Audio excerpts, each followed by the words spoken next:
This episode is sponsored by the Augustine Institute. The Augustine Institute exists to help Catholics understand, live, and share their faith. Through initiatives like Amen, Formed, the Graduate School of Theology, Word of Life, and others, the Augustine Institute forms Catholics for the new evangelization, intellectually, spiritually, and pastorally, to renew the Church and transform the world for Christ. The Augustine Institute's always free Catholic app, Amen, leads people deeper into prayer with guided meditations, sleep stories, the Rosary, and much more. The Augustine Institute School of Theology equips thousands of students, like myself, Sister Miriam James Heidland, Leah Darrow, and other notable alumni, to know and live their faith in all aspects of their lives. I had an amazing experience in the Augustine Institute finishing my master's degree in theology. Applications for the 2024 spring and fall semesters on campus or online are now open.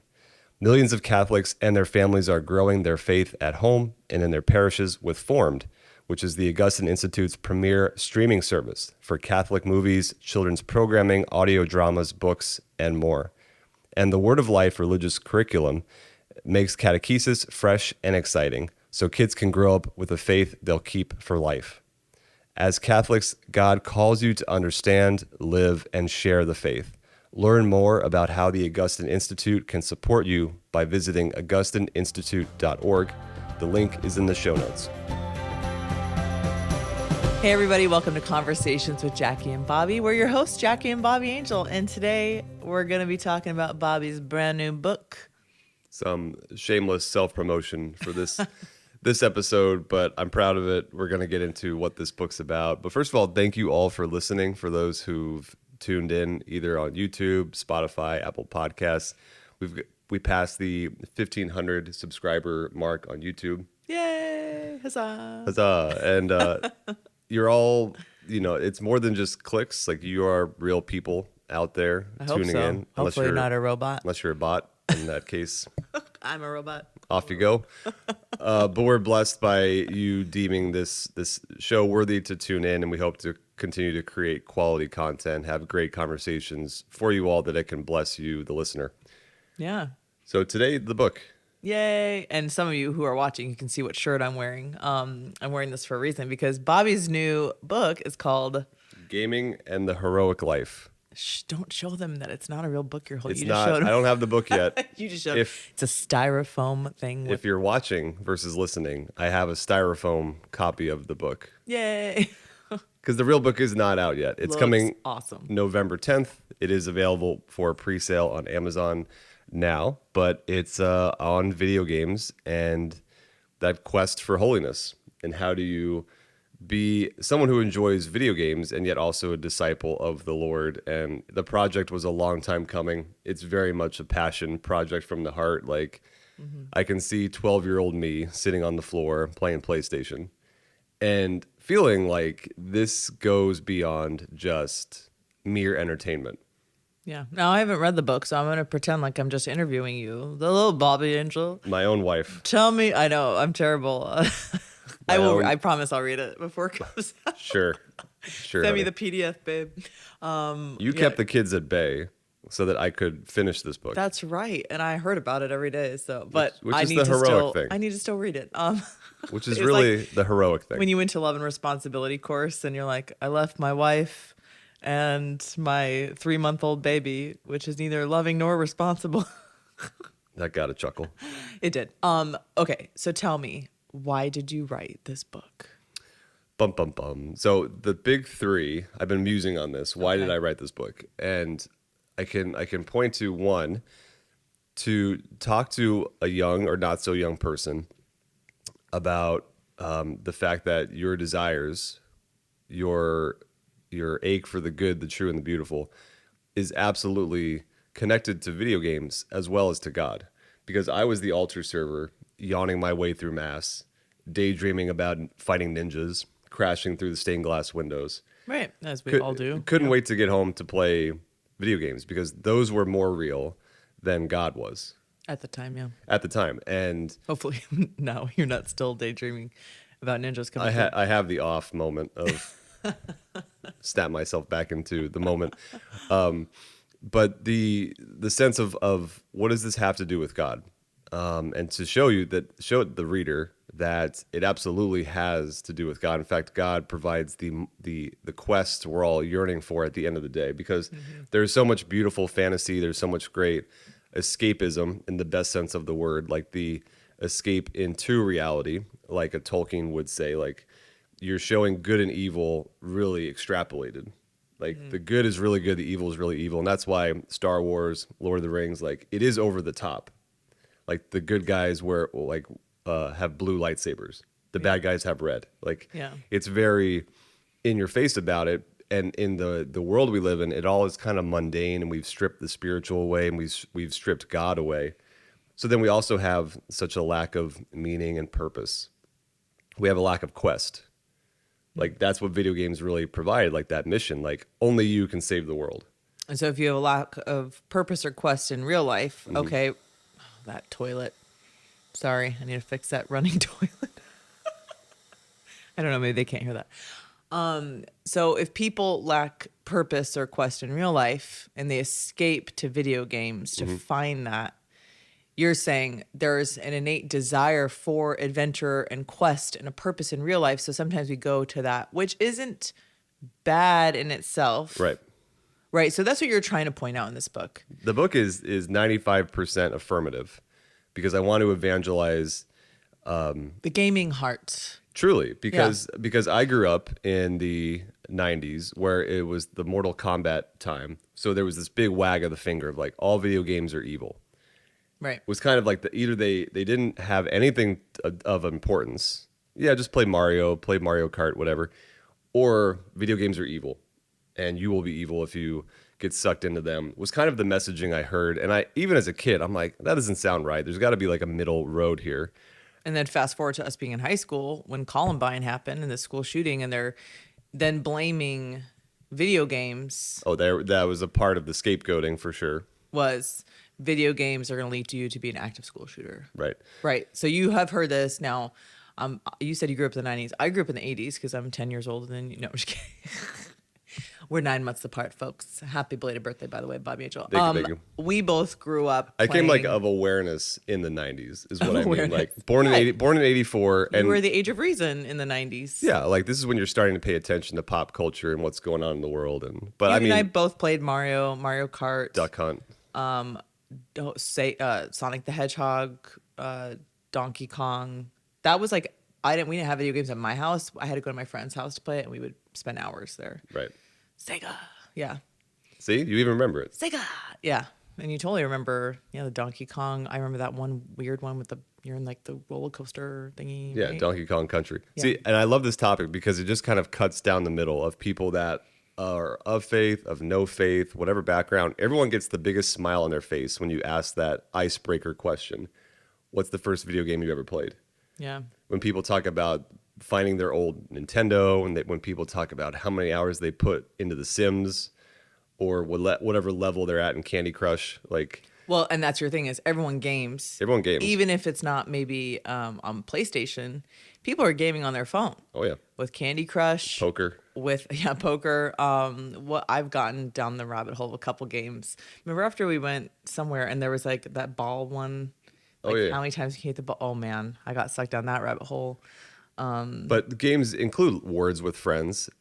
Oh, yes. And the thing is, in the first chapter of the book, I also get into the philosophy of like, why do we game at all? I take a brief. I'm proud. The book is very readable, in my opinion. It's not like super grad level. It isn't juvenile. It's for like a young adult, like a high school young adult. But there's a lot of meat. There's a lot of meat and potatoes for anyone mature in the faith. To kind of connect the dots, like why do we even game as human beings? And what do you say? What do I say? Yeah, why do we game? Go read the book. I will, but I want you to tell me first. It's just it's an amazing thing when you look at like human beings. Like little kids just play. They just know how to play, and they create their own games. And the game always has rules, and they're usually made up on the spot. Right. But you inevitably hear, "You can't do that." Yes, because our children do that all the time to our poor little 5-year-olds. You can't do that. Every kid, like there's rules created. And so you can look to baseball, you can look to chess, you can look to the Super Bowl, You can look to like now video games as this extension of there's something about the human person that we play. We like to play. Yeah. And we don't need it to survive. And so it's the same thing as art or music or friendship. Hey, they're not necessary for survival, but they absolutely bring enjoyment to life. They make life worth living. And we're less human if we're not able to play. And that's one of the sad things of becoming an adult or adulting, because it's now a verb, is the assumed loss of play. Which, by the way, when we interviewed Jackie Mulligan for Reform, that's one of their pillars is play. Like, you need to have some type of play, creativity. Is that part of like the creativity when she says like play is like leisure as well? Yeah, like could be creating music, painting, writing. Yeah, kind of the stuff we love to do. And some of us really love to play, playing games. We like to play games with our kids. Our 9-year-old loves to play. Oh, she loves to beat us at Cover Your Assets. She tries. The card game, by the way, which is amazing. Cover Your Assets. We've played that with many of friends, and they've all gone and bought it for their families. And she beats us so much. She's 9. Cover Your Assets, Clue. There's something Life. about the human person that loves play. And so we're meant for play. And so therein lies, it's not a bad thing. In fact, it radiates something of the creativity of God, the playfulness of God. It's not all rules. Amen. So I set out to connect the dots on there. Point number 1. Point number 2 is to show that you can be a disciple, a follower of the Lord, and enjoy video games. Okay. Because we have these connecting like crossovers in sports. Like you can be an athlete and a disciple. Right. You've got Tim Tebow, you got Tony Dungy, you've got Stephen Curry. In music, like you can be a musician and also use those gifts for the Lord. Like explicitly or implicitly as a Christian musician or as a musician where there's a lot of biblical stuff in the lyrics, that can inform your art. And Christopher West, who we both grew up reading his stuff, and actually we met at the course where he was teaching, would say that anyone who's creative, all creatives, I mean, you read this in JP2's letter to artists, Pope Benedict's letter to artists, it's like, because we're made in the image and likeness of God, and beauty, God is beautiful, God is good, God is true. Artists reflect that. Even in the most secular of songs, like we quote Bruno Mars and Katy Perry, and just like some of their lyrics, and like, listen to this. They're the ache of the heart. And this is what Christopher West does so well. He like, listen to the ache of the heart for God, for beauty, for truth, for goodness.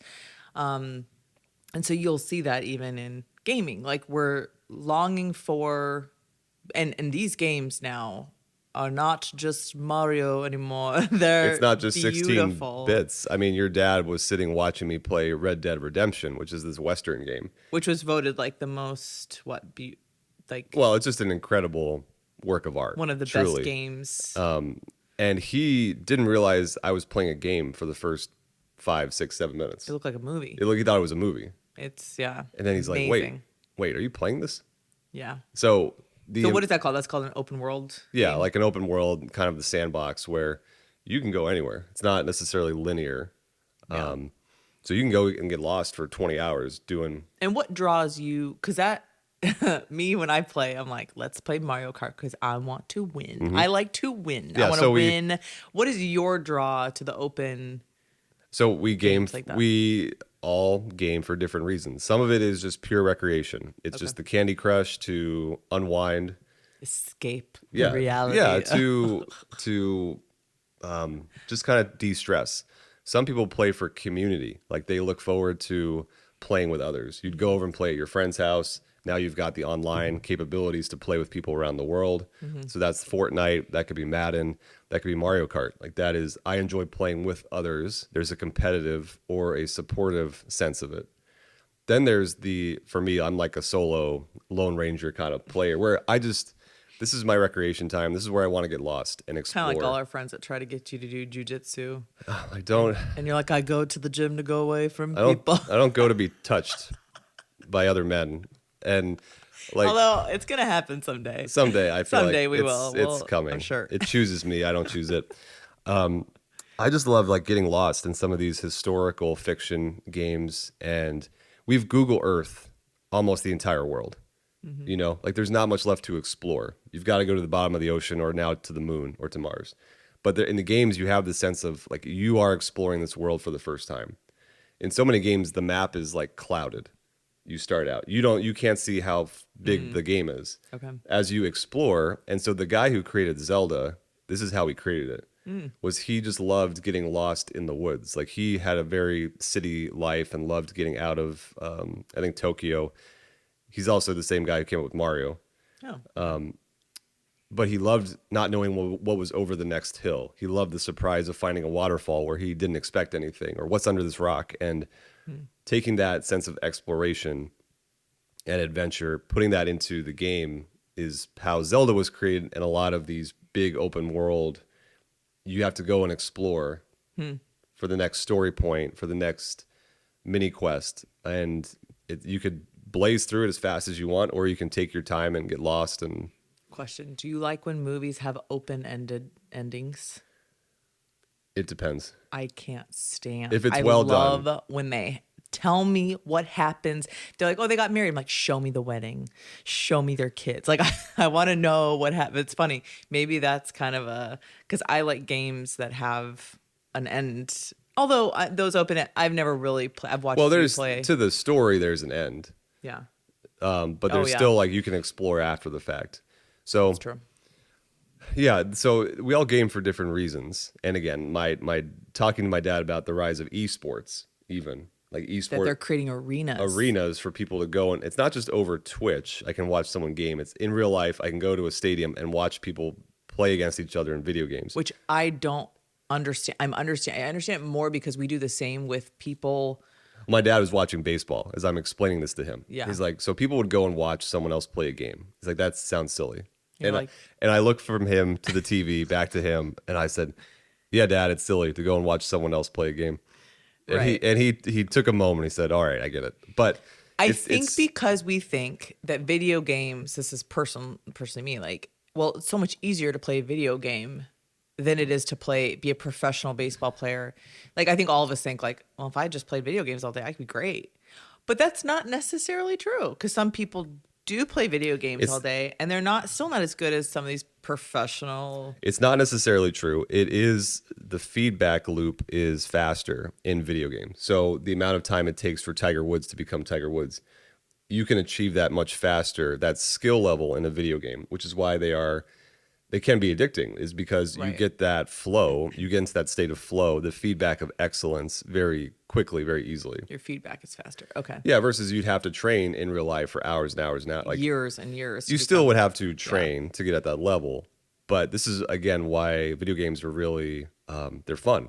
It's because the feedback is very like instantaneous. You fall off the thing, you die. So then I have to retry. And My 9-year-old beats me at Mario Kart and I say, let's play again because that's unacceptable. yeah, for her to- and you see them figuring out, oh, I can do this better next time this way. I can Yeah. hop over this to avoid this. Like you, I can hit mom with the blue shell again. and everyone laughs, and it's wonderful. But anyway, just the second reason I wrote the book is to show that you can be a disciple and love video games. Because even in doing youth ministry, sometimes I saw the athletes felt like they belonged within their team and the youth group, musicians, the people that enjoyed video games. It was kind of like, where do we fit in? Right. But now you've got the rise of guys like Jonathan Blevins on Twitch. I've seen priests and nuns using like Twitch and streaming to showcase you can enjoy both. It's always a discernment. In the later end of the book, I do get into some of the pitfalls of video games. Right. Because the medium is not the enemy. It's not that all books are the enemy. Not all movies are evil. All social media is evil. It's a tool. Yes, it is a tool. It's a form of entertainment that we can use for good. Again, you've got Lord of the Rings. No one would say like, oh, the culture is worse because of a book, a movie like Lord of the Rings.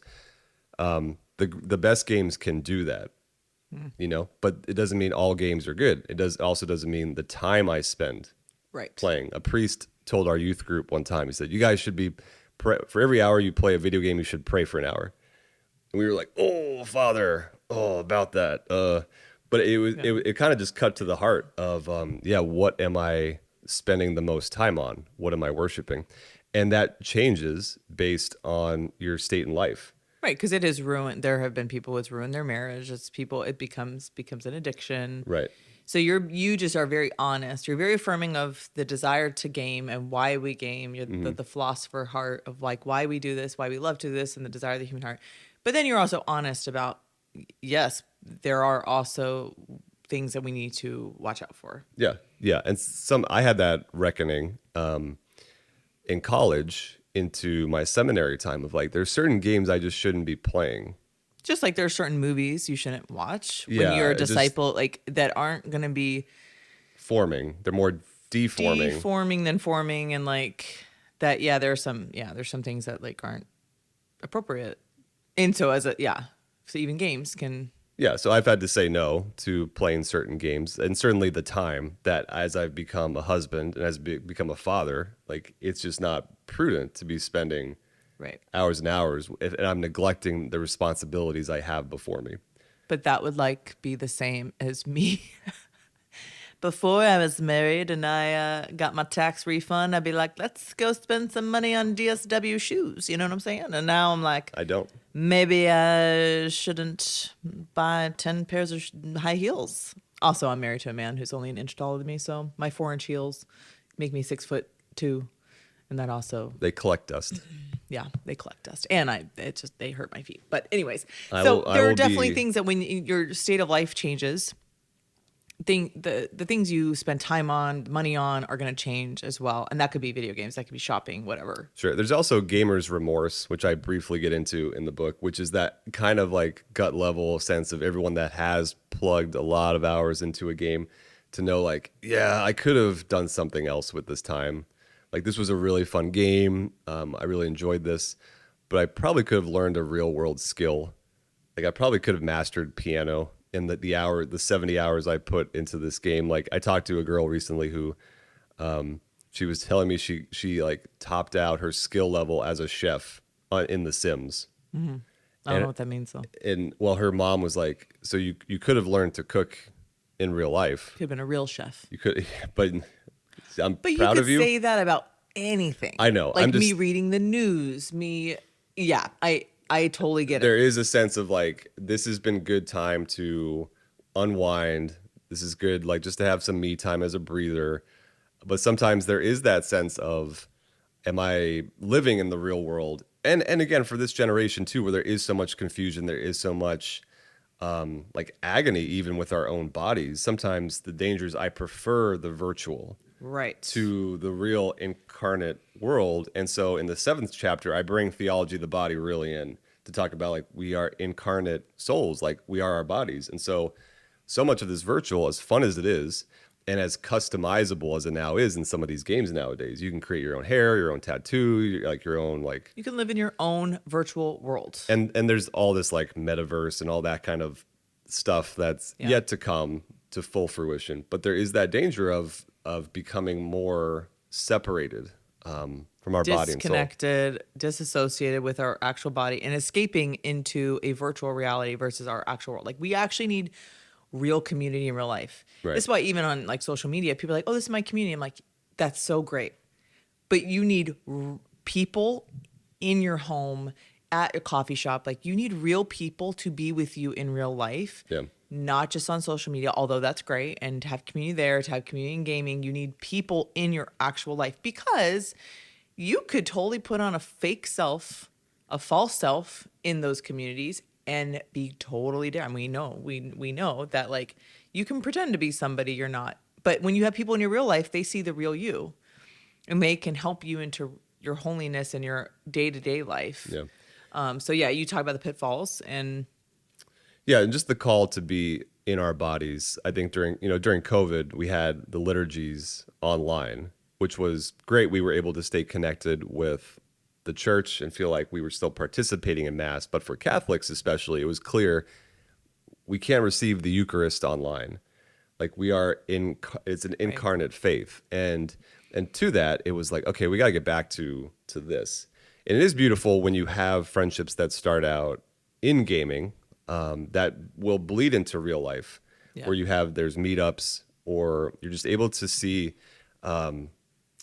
like genuine friendship and care. It's the bowling leagues of old and And I talked to young people that said, like, my parents wouldn't let me go out at all during COVID. Like, video games were the only way I had to hang out with my friends. So I come at it with a very much like, as a longtime lover of video games, like to affirm the true, the good, and the beautiful. And also the third reason I wrote the book was to be a healing resource for families.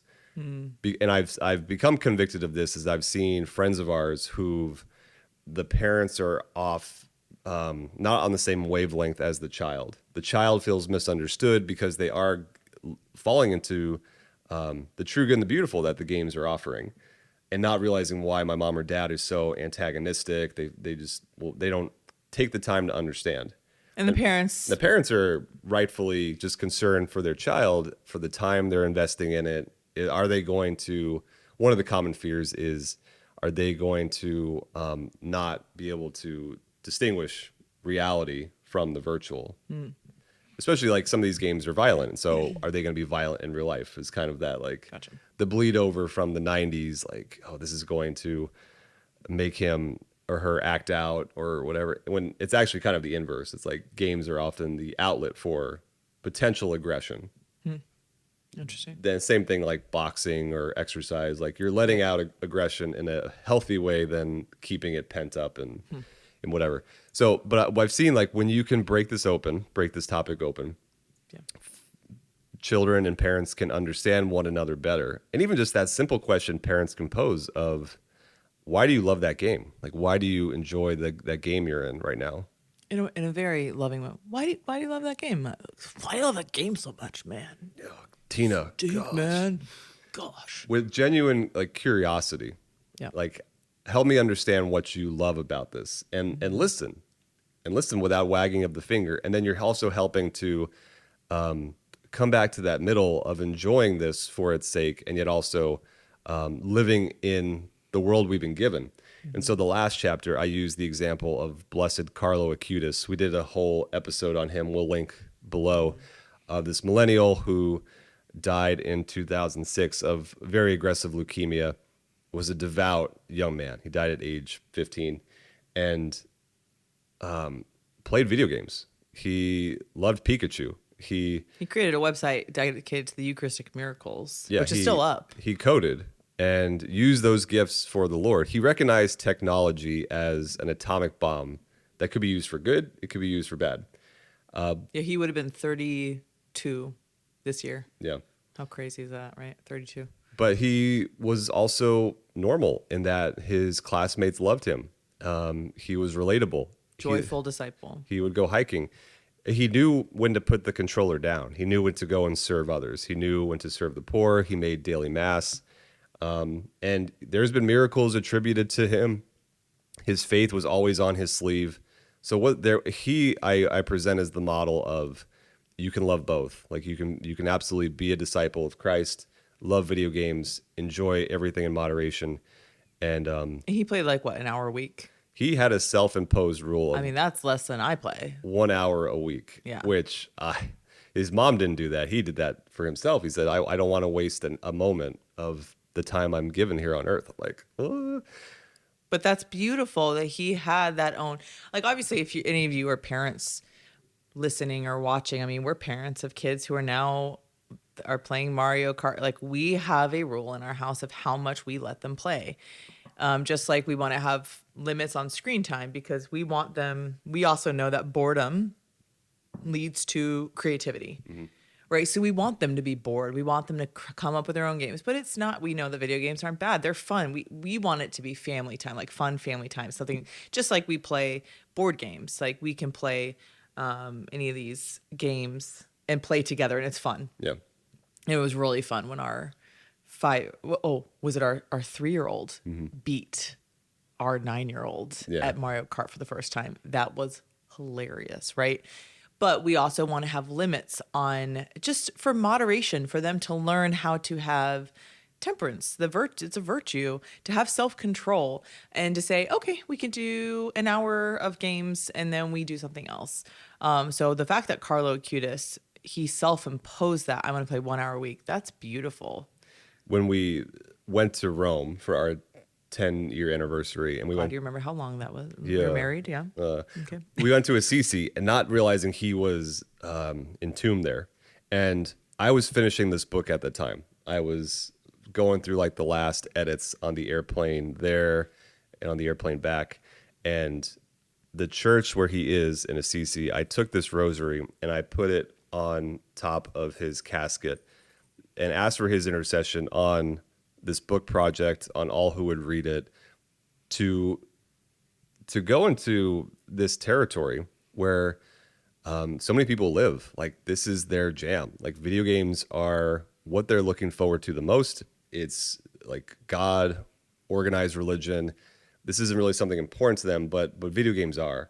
In the music, in the stories, in the community is where they're finding purpose. And we need to go into these spaces and affirm the good, the beautiful, and what is true there, and proclaim Christ. And that is my hope as starting this conversation, because I recognize I'm like the old guy in the room. You're like old fogey. Yeah, we're getting to 40, man. I'm still in my 30s. So am I, bro. I'll say that. Oh, dude. Although someone almost called me sir Oh. at the pizza shop. Yeah, they ask me for mom hugs now when I do women's session. I can have a mom hug. I'm like, oh my gosh, yeah, I could be your mom, and you're in high school or college. Almost, yeah. My hope is that this is able to get more people in the virtual arena, like, because I don't know Discord or Twitch like the back of my hand. Praise God for those people who are using it for good. And I really pray this starts the conversation with families, helps young people connect the dots, that your love of games and the stories, the soundtracks, the communities, it helps you realize it all comes from God. If there's a game designer. And if we've been given all of this world we're in, this creative energy, that's not random chance. Like, there's a God of the universe that knows, sees, and loves you, and has a quest, has a mission for you. And he's a designer, the great designer of this whole thing. And delights in our creativity, and to use that creativity for the glory of the kingdom. So Yeah. it was really fun to write, and I pray that it reaches a lot of people, more than just to sell a book. I really believe in the topic itself. Yeah, and that we need people in any arena to evangelize, whether that's sports, whether that's music, Broadway, I mean, anywhere. And essentially that to remind people, like, these desires that you have in your heart, they are for God. Yeah. That desire for truth, beauty, and goodness, that all comes from God, and it's all for him. And often we look to these other things, which aren't necessarily bad. Some of them are, but not necessarily. Some could be just, what's the word? Neutral. Yeah. And but we have these desires for a reason, and that's what evangelization is. It's just showing people. It's one beggar showing another beggar where the food is. Bigger. The beggar, as our friend Lauren Charmer says from Minnesota. Yeah, the beggars. Because even Dagger. I just thought of this too. Even the best games end, and we're all searching for that thing that won't end. Oh, it's heaven. Because you win the Super Bowl the next day, guess what? You start training for the next one. Michael Phelps won his 8 gold medals, and what happened? Yeah, he went into depression. Yeah, and because when your purpose is all of a sudden over. Yeah, and so I'm even in I'm playing a beautiful video game right now that I'm pretty much at near the end of, like, the last mission is before me. And you're like, I don't want this to end. And I don't want it to end. Right. And so I've been, like, dragging my feet and trying to do everything else because I know it'll be over. And that speaks to that, the human heart, that it's restless and nothing will satisfy it. We want something to last forever, and nothing lasts forever except for heaven. Right. And eternity. So to affirm that, like, this has been a beautiful game. It's been a beautiful story, but it's like when you go on vacation and it's so awesome, and then it ends, and you're like, oh, but I don't want it to end. Yeah. Yeah. It's like any of those experiences. Only you, oh Lord, will satisfy. You want to stay in that beauty forever. You want to experience that taste of that most amazing food forever. The new Chick-fil-A sandwich. the pimento honey hot chicken. They're not sponsoring us. They should. Now from Chick-fil-A, the pimento. No, just kidding. But yeah, it's like you want to experience that goodness forever. And the only place that lasts forever is heaven. Yeah. Well, thank you, Bobby Angel, for sharing about your new book. For coming to your own kitchen. For your own, yes, gaming in the heroic life. Pre-ordering now on what, Amazon? It's on Amazon. It will be Ave Maria Press. Ave Maria Press. They've been amazing to work with. The cover is amazing. Their editing team was great. And November 10th, the book will be out. You'll see the marketing ramp up. Which is the day you proposed to me, honey. Do you remember that? I know. That's the date I asked them for, of course. Oh, yeah, sure. Yeah. You'll see the marketing ramping up all through October. I hate self-promotion, but I really believe in this book. So you'll see me a little more active on Instagram if you follow us there. Or you subscribe to our website, and you get like the little updates. I'm sure we'll write a blog. I'm sure we'll get to that someday. But on our Patreon, thank you for those who listen and support us financially there to make this podcast possible, especially, and thank you to the advertisers as well. If you join our Patreon between like now, as this podcast airs in September 2023 through November 2023, if you join our Patreon at any tier, I will mail you a personalized copy of the book. Dun, dun, dun. That's awesome. If you don't want to personalize because it will bring the market value down, that's fine. I will adapt. I don't want you to sign it. But join our Patreon between now, September, October, November 2023, and you will get a signed copy of the book. Whoa. I didn't know you were going to do that. Twist, as our friend says. Twist. All right. Well, you guys, thank you for watching. Is that it? Are we done? That's it. Okay, great. I can go tell my mom to stop strolling the baby outside. At least it's not 107 anymore. It's like 80 degrees. Thank you, Jesus. Thank you guys for listening. Thank you for watching. Thank you for subscribing. You're amazing. And we hope this episode helped you in some way, or you liked it, or whatever. You can like, comment, subscribe, or do whatever you want to do. Because we love these outros, by the way. Dun, dun, dun. Anyways, okay. Thank you guys. We will see you next time.